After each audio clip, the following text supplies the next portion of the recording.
India viral news में आप सभी का स्वागत है। मैं सिकंदर रंगरेज। जलगांव शहर विधानसभा मतदार संघ 2024 के 7वें फेरी में बीजेपी से उम्मीदवार राजू मामा भोले 61,443 से लीड कर रहे हैं। राजू मामा भोले की पहली प्रतिक्रिया आप देखते रहिए इंडिया वायरल न्यूज। हमारे चॅनल को लाईक शेअर सबस्क्राईब जरूर करें। नमस्कार।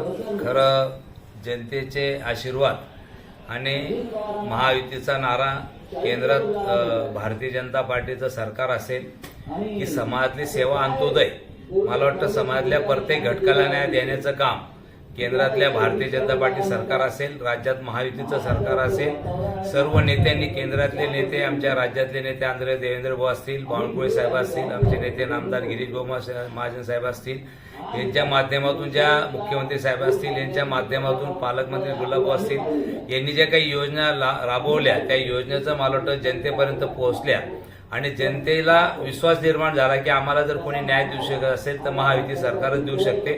मग त्याच्यामध्ये आमच्या लाडक्या बहिणी असतील, शेतकरी असतील, सर्व कष्टकरी घटक असतील, सर्व घटकांना, युवकांमध्ये मुद्रा लोन असतील, आमच्या मुलींसाठी शिक्षण फ्री असेल, असा एकही घटक सोडला नाही की ज्यांना न्याय देण्याचं काम महायुती सरकारने केलेलं नाही। आणि मला वाटतं म्हणून महायुती सरकारने प्रचंड आशीर्वाद आम्हाला दिलेले आणि भविष्यात सुद्धा आम्ही जनतेचं सेवक म्हणून मला वाटतं आम्ही सेवा करण्याचा भविष्यात सुद्धा असाच प्रयत्न करणार। मामा, दुसरं प्रश्न की जळगाव शहराच्या अंतर्गत निवडून येणार आहात, तर जळगाव शहराच्या पुढच्या योजना काय आहेत विकासाच्या आपल्या?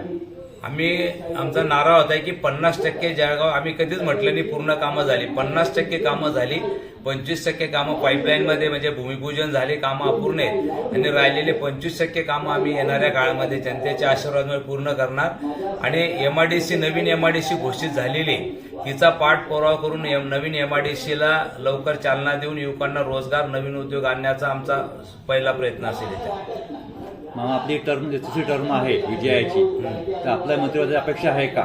नाही, मी कार्यकर्ता म्हणून जे पक्षाचे आदेश असतात तो काम करतो आणि जनतेचे सेवक म्हणून मला वाटतं जळगाव शहराचा विकास हाच आमचा नारा असेल। शहराच्या हितासाठी जे काही करण्यासारखं असेल, समाजाच्या हितासाठी जे करण्यासारखं असेल, आणि मला वाटतं आमचं सरकार येणं खूप गरजेचं होतं। मंत्रिपदपेक्षा सरकार आलं तर मला वाटतं विकासाचे कामं होतात आणि मला वाटतं आमचं महायुतीचं सरकार आलेलं आहे। त्याच्यामुळे आम्ही जळगाव शहरामध्ये, जळगाव महानगरमध्ये विकासाची गंगा प्रत्येकाच्या घरापर्यंत नेण्याचा आमचा प्रयत्न असेल।